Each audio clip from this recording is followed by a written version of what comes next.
दिपोळीनंतर द्राक्ष मार्केटमध्ये थोड्याफार प्रमाणात सुरू होतं, परंतु नवीन वर्षाच्या आगमनासाठी मोठ्या प्रमाणात द्राक्षाची सध्या हार्वेस्टिंग चालू होत आहे। आणि आपण एक बघतो की स्थानिक ग्राहक जो आहे तो मार्च एप्रिल पर्यंत द्राक्ष खात नाही, म्हणजे याच्यातला आंबटपणा जो आहे तो कमी झाला पाहिजे।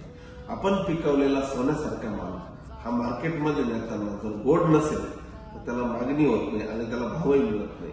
आणि म्हणून ही अडचण जी आहे ही अश्वमेधच्या लक्षात आल्यानंतर अश्वमेधने सॅक्रोबॅक्ट हे उत्पादन विकसित केलं आणि जे शेतकरी आर्लीमध्ये छाटणी घेतात, सॅक्रोबॅक्टचा कंपल्सरी वापर करतात, साधारणतः पाणी उतरण्याच्या स्टेजला पहिली फवारणी आणि 50% पाणी उतरल्यावर दुसरी फवारणी, अशा 2 फवारणी घेतल्या की 100% द्राक्ष ही गोड होतात, रुचकर होतात आणि निश्चितपणे त्याचं चांगलं मार्केटिंग होतं आणि चांगला परतावा मिळतो। तर हा नवीन शेतकरी जर असतील तर त्यांनी हा प्रयोग करा आणि मला फीडबॅक द्या। धन्यवाद, थँक्यू।